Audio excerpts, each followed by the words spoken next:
What's up, guys? This is Anthrax09, aka the Beast from the East, coming to you live from the Bronx, New York. And I gotta talk fast because alright, I got confused. I'm sorry. There's not a lot of time in this video, and I was doing this commentary before, and the motherfucking ice cream truck is outside, all goddamn loud, and I wasn't paying any mind to it. So I did my commentary and shit. I'm like, yeah, this, and that, and blah, blah, blah. I listened to the fucking commentary. The ice cream truck noise is all over the goddamn background. I was like, oh my god, now I gotta do this shit over. And it was like bad, because if it wasn't that loud, I would have been like, alright, whatever, I'll just keep it like that. Goddamn ice cream truck was super loud. It sounded like it was in my room. But anyways, I wanted to talk about ideas the subscribers commented on from my last video. So I'm gonna highlight 3 of those, and I'll try to get through these pretty quickly here. Sorry, let me see.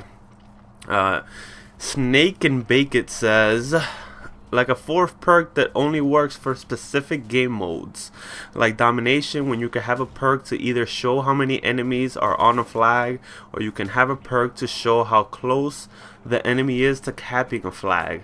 Now that idea sounds awesome. Like in my head, I can picture me just, oh, there's 3 guys on the fucking flag, I'm about to throw 7 grenades in there or some crazy shit like that. Like, do something. You know, you always want to do something epic when there's a big crowd of enemies, but it for me it always fails. I could never do it. But there's a downside to this. If I'm the one capping the flag with my teammates, I don't want the enemy to know that I'm there with 3 people, because it just makes it that much easier for them to, you know, come in there and just blast all of us, hit us with a rocket launcher or something. Now, I can see where this can work as a perk, because not everybody's gonna have it, but it's almost like everybody has it, because if I have that perk, I have a headset, I'm gonna be like, they're capping the flag, there's 4 guys on it, so whoever has that perk is gonna tell the teammates automatically how many people, how long until it gets capped or whatever. So there's upsides and downsides to the idea, but regardless of anything, I'm making these videos to just throw crazy ideas out there so you guys can think about. It's just things that are cool to just imagine if those things were in the game. It's not things that could actually get into the game, but whatever. Let's move on to the next one, which is from Clan WMD. He says, what about equipment that makes people who stand still show up on the radar, or a game mode that puts you on the radar every time you stop moving? Just like a blackbird, you disappear when you move, but show up when you stop. Now when I read this, it sounded pretty cool, but at the same time it doesn't, because like sometimes I put my controller down and I go drink some water or do whatever, and you know, take a piss, to cut my nails, I don't care, whatever I'm doing. I'm not always on the game sometimes. Sometimes I forget I'm even in the lobby and I just leave it there.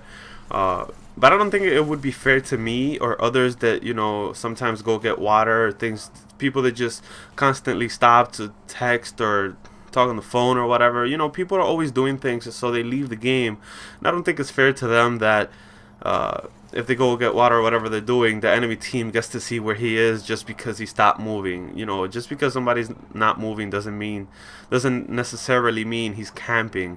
Plus, campers don't really just not move. Campers are constantly looking through a door and a window and just running back and forth and putting claymores and throwing those decoys and doing all kinds of crazy shit to lure you into their trap. So that idea, I don't know. Basically, I was trying to mix it up with good ideas and bad ideas and mediocre ideas. This is a mediocre idea. I'm not too sure about showing up on the map if I'm not moving. So let's move on to the last one, which is from 50 Huz. He says, he had an idea before this, but I only highlighted this bit, which is the bit you're gonna see on screen. It says the second idea he had was for the class setup to include your kill streaks in it. Let's say you choose class 1, you use AK-47 or whatever you want to use. You use your perks, and right there in that class, within that class, you can choose your kill streaks for that class. And that idea is super awesome. I have no idea why it's not like that now. I can't see any downsides, any cons. All I can see is pros to this idea.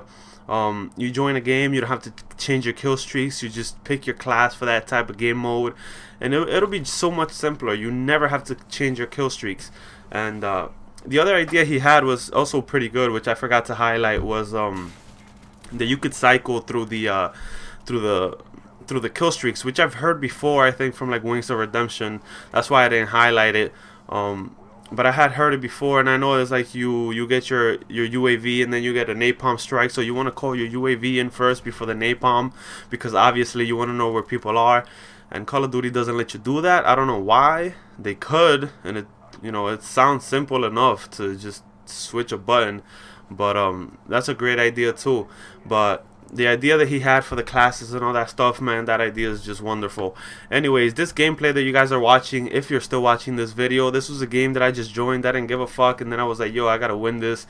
So I threw my team on my back, and I won the game for them. Yes, I'm taking all the credits. Fuck that shit. I'm out of here. Peace.